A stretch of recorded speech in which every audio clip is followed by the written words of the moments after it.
Welcome to the Infinium Controller front panel user interface walkthrough. The front panel provides quick access to basic settings such as audio input configuration, transmitter management, basic network configuration, and general settings. A complete Infinium system contains three parts: a controller, a transmitter, and a receiver. In this video, we'll focus on the controller, which also provides some basic configuration options for a connected transmitter. For advanced configuration options and system management, Infinium also has a web-based user interface. To learn more, please watch the web interface tutorial video. Section 1. Front and Back Panel Overview. Let's look at the physical components of an Infinium controller. On the front of the controller from left to right, on the far left you'll find a power button, back illuminated with a green LED. Just to the right of the power button, you'll see the OLED display. To the right of the display there are navigation buttons. In the center there's a menu select button signified by three lines and a check mark. And there are also up, down, left, and right arrows for navigation. On the far right there's a headphone port for input monitoring. Please note that this monitors audio input at the controller and is not necessarily representative of the audio experience from the receiver.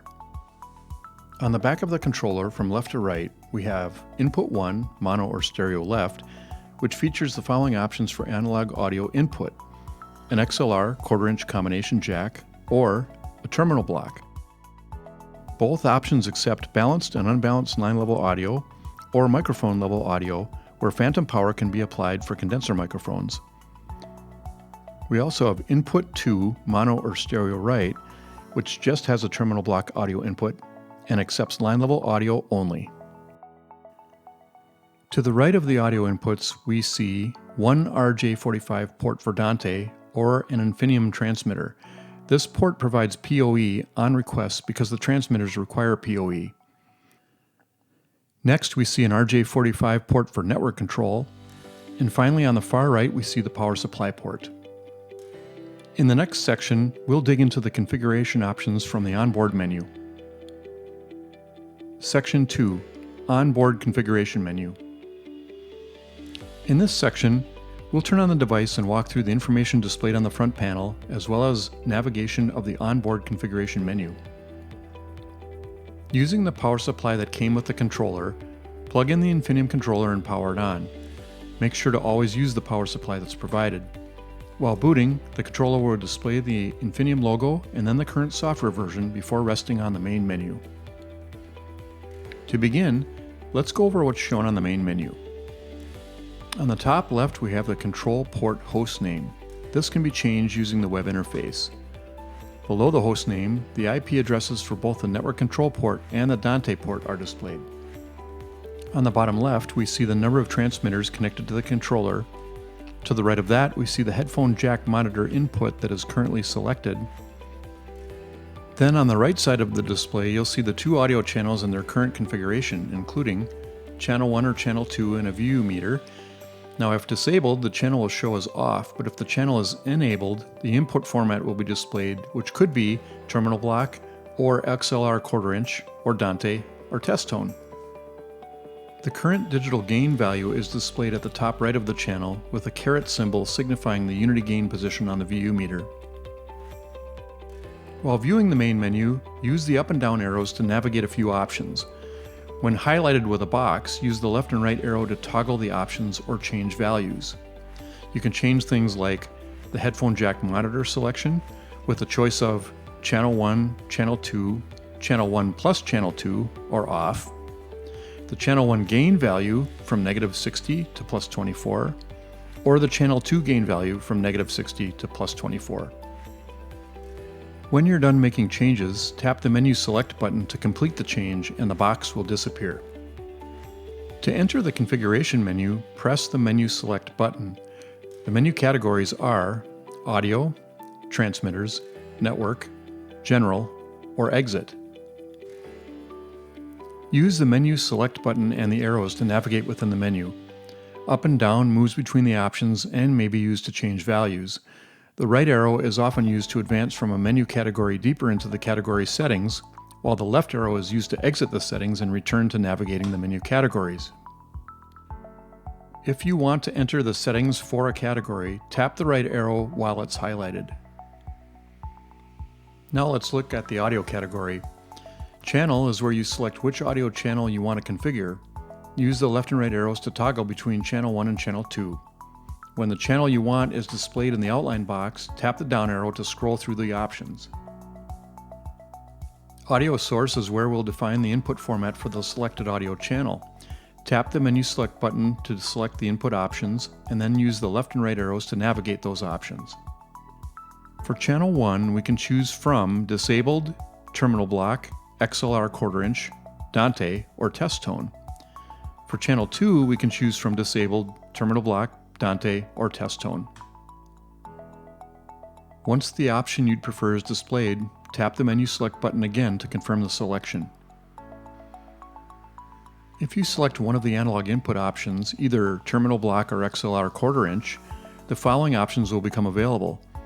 Mic gain. This is microphone gain and is driven by the Infinium Controller mic preamp. If you're using a microphone plugged directly into the Infinium Controller, then this option should be turned on so that the preamp is engaged. If you're using a line level input, then this option should be turned off. Phantom power. Some microphones, like condenser mics, require phantom power to operate. If you're plugging in a condenser microphone directly into the Infinium Controller, then this option should be turned on. The default is off because many microphones don't require phantom power, and as a general rule, you'll want to be careful not to provide phantom power to a microphone that doesn't require it, as it may damage the microphone's diaphragm and/or the internal electronics. If you select Dante or test tone, these options will be grayed out and not selectable. Gain is a digital gain adjustment used to boost or attenuate the input audio. If you're configuring channel 1 settings, then you may be adjusting either line level or microphone gain. If you're configuring channel 2 settings, only line level gain is adjustable. We recommend setting analog gain externally so that the audio signal is arriving at 0 dB in the Infinium unit. Digital gain should only be used if external adjustment of the audio signal is not possible at the source. Using digital gain may bring unwanted noise along with the boosted signal, so use it sparingly. In DSP preset, DSP stands for Digital Signal Processing, and this allows the Infinium Controller to apply audio effects like equalization and compression to the audio signal. It includes several preset profiles tailored for common applications, as well as a custom option for advanced users who want to set their own parameters.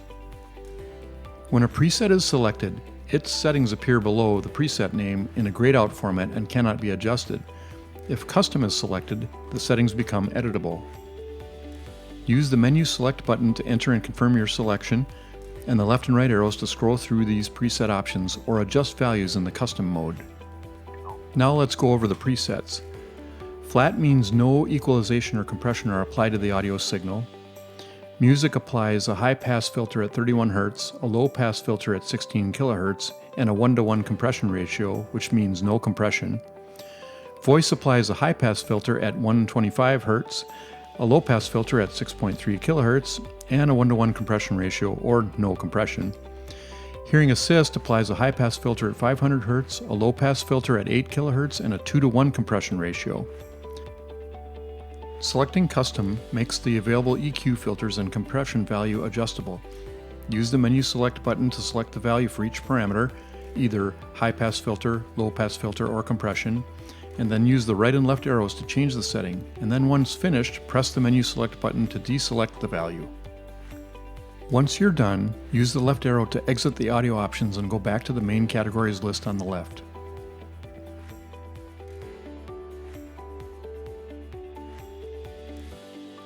Now let's look at the transmitters category. The Infinium transmitter houses the Bluetooth LE Auracast radio and is responsible for broadcasting audio to an Infinium Auracast receiver. The transmitter can connect to the controller in one of two ways, either a direct connection via the Dante PoE port on the back of the controller, or a network connection through a shared network interface such as a network switch with both the controller and transmitter connected to it. Note, when using a network switch, it must support Power over Ethernet or PoE, otherwise the transmitter will not function. With the transmitter connected, tap the right arrow to enter the transmitter settings from the menu. This menu displays the transmitter information as well as a few adjustable options. If no transmitter is connected, the display will show no transmitter connected. The MAC address is a unique hardware address assigned to network interfaces. The transmitter MAC address will be displayed here. Status is the transmitter status. If everything is connected properly and the transmitter is online, this will display broadcasting. Transmit power is the broadcast power of a connected transmitter, and this can be set to high, medium, or low. These settings determine the transmission range by adjusting the output power of the transmitter's radio. The LED on the face of the transmitter may be enabled or disabled. In some settings, it may be valuable to turn off the LED. For instance, in a low-light venue like a theater where the blue LED would be disruptive. When enabled, the transmitter LED is on, and when disabled, it's always off. When the selection is changed between enabled or disabled, a confirmation dialog will pop up once the setting change is complete. Dante subscription. The Infinium Controller offers a Dante RJ45 network audio interface port. A Dante subscription refers to the audio routing protocol that is managed by a Dante controller to send audio over IP to the Infinium controller using an IP network. The Dante subscription location will be displayed here. Channel mode. The Infinium controller accepts 2 mono audio channels or 1 stereo audio channel. When a selection is changed between enabled or disabled, a confirmation dialog will pop up once the setting change is complete. If stereo is selected, the following options will only display for channel 1, the channel name, and enable disable. If mono is selected, the same options will display for both channels 1 and 2. Channel name. Adjustments to channel names must be made with the web UI. Channel enable. You have the option to enable or disable either audio channel with this setting. If you only need one channel of mono audio, then you might want to disable the other channel so the users don't inadvertently connect to the unused channel. When a selection is changed between enabled or disabled, a confirmation dialog will pop up once the setting change is complete.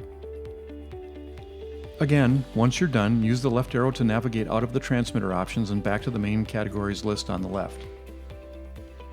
Now let's look at the network category. Here we'll be able to select between the 2 network interface cards on the controller, the control interface, and the Dante interface using the left and right arrows. We'll start with the control interface. This can be used in 2 ways, to connect the Infinium controller to an active network or to connect a computer to the controller for configuration and control. Status displays the network status of the control interface. Link down means nothing is recognized or connected to the network control port. Link up means there is a recognized connection. MAC. Each RJ45 network interface port on the Infinium controller has a unique MAC address. This is where the control interface MAC address is displayed. DHCP is a network IP addressing protocol. This option is selectable either on or off. When turned on, it will request an IP address from a connected network DHCP server or populate a link local address if no other network is connected or available. In this case, the IP address, subnet mask, and gateway will be displayed grayed out below the DHCP option. When turned off, the device will not request an IP address, and this will not automatically populate. Instead, one must be provided and manually entered. The IP address, subnet mask, and gateway can be entered manually using the menu select button to select the value entry, the up and down arrows to change the individual character value, and the left and right arrows to advance or go back through the octet characters. Save and restart. Save any changes and restart the controller to apply the new settings. If nothing has been changed or if you want to cancel any changes and keep the current settings, use the up arrow to navigate up the list or the left arrow to navigate back to the menu category options. Dante interface. The Dante interface can also be used in 2 ways: to connect the Infinium controller to an external network interface for a Dante networked audio source, or to connect an Infinium transmitter to the controller.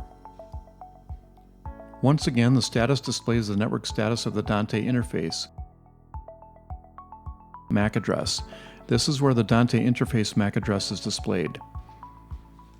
PoE, or Power over Ethernet.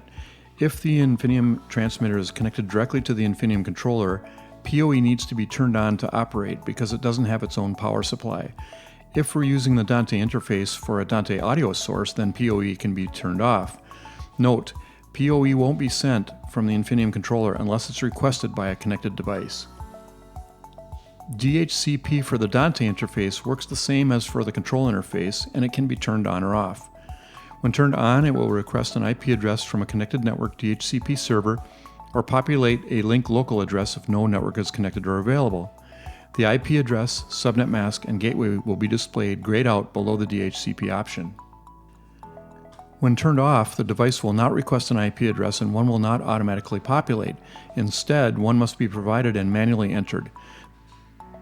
Finally, let's look at the General category. The General menu category displays current device information including software version, hardware version, and model number. There is also an option for controller screen timeout, either never, 1 minute, 5 minutes, 30 minutes, or 60 minutes. Finally, there is a factory reset option. Selecting factory reset will prompt a confirmation dialog, and a reset will return all settings back to factory defaults. Use the left arrow to leave the general options and return to the menu category list. If you're done with the menu select and exit option at the bottom of the menu list, using the menu select button, return to the home display. Thank you for watching the Infinium Controller front panel user interface tutorial. Make sure to watch all the Infinium system tutorials to learn about all the components of the Infinium Auracast system. As always, if you have any questions or need support, you can reach the Tech Services and Design Department by emailing us at techservices@williamsav.com. For any sales inquiries, email info@williamsav.com.